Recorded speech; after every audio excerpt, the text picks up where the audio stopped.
Good day, everyone. This is Mark Vello, and you're listening to Headline News. Trump signs Taiwan Assurance Act in strong support of U.S. Taiwan relations.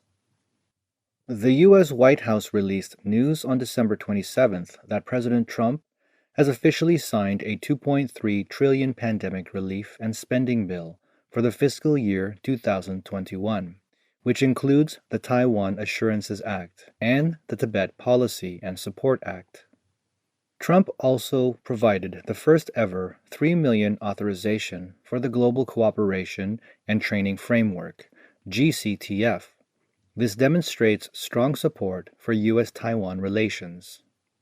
The Taiwan Ministry of Foreign Affairs said on December 28th that the Taiwan Assurance Act includes support for the normalization of arms sales to Taiwan, assisting Taiwan to strengthen its self-defense capabilities, and support for Taiwan's meaningful participation in international organizations. He urged the U.S. Secretary of State to review the criteria for engagement with Taiwan and submit a report to Congress on the results of the review and the implementation of the Taiwan Travel Act. The Pandemic Relief and Spending Bill for fiscal year 2021 authorizes $3 million to support GCTF-related activities for the first time. This helps Taiwan, the United States, and Japan to expand professional exchanges and cooperation with like-minded countries through the GCTF platform in the future. The Taiwan Ministry of Foreign Affairs thanks the U.S. administration and Congress for their concrete actions in support of U.S. Taiwan relations. Taiwan will continue to uphold the principles of mutual trust, reciprocity, and mutual benefit, and work with the U.S. to steadily deepen the partnership. Taiwan Presidential Office spokesperson John Chang said the president's office sincerely thanks President Trump for supporting 11 military arms sales during his presidency. The U.S. government has taken concrete actions to fulfill its security commitments under the Taiwan Relations Act and the 6 assurances to meet Taiwan's military, strategic, and defense needs.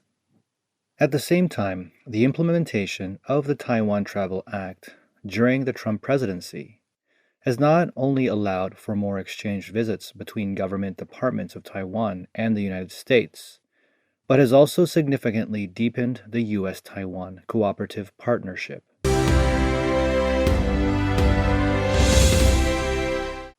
Who's behind the Nashville explosion?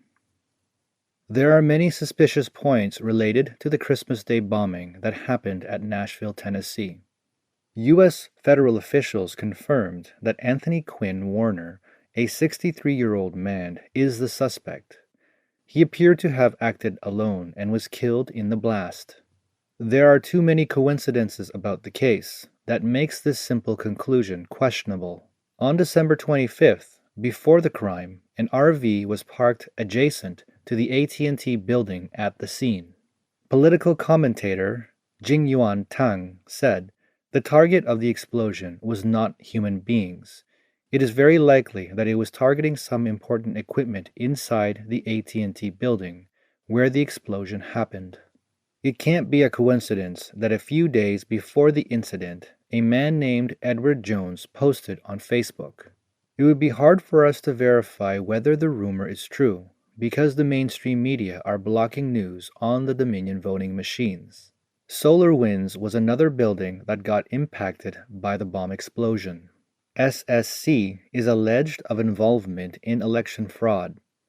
A month before the election in October, SSC received $400 million of investment from the UBS Securities in New York. In March 2020, SolarWinds got hacked, which might have compromised national security. SolarWinds serves more than 425 firms on the Fortune 500, the U.S. military, State Department, the Office of the President of the United States, etc. SolarWinds is owned by Silver Lake and Thomas Bravo, an IT company whose data center was located at 200 Commerce Street in Nashville's Christmas Blast site.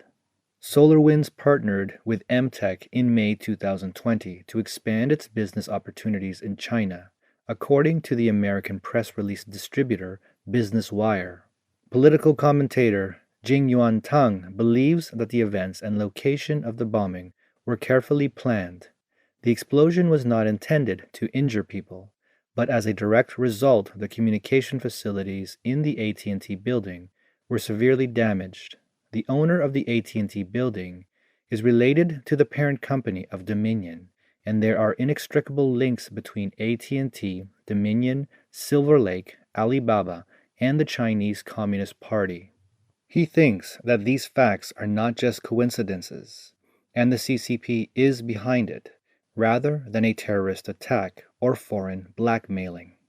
This concludes today's broadcast. Thank you for your time, and stay tuned for the next Headline News.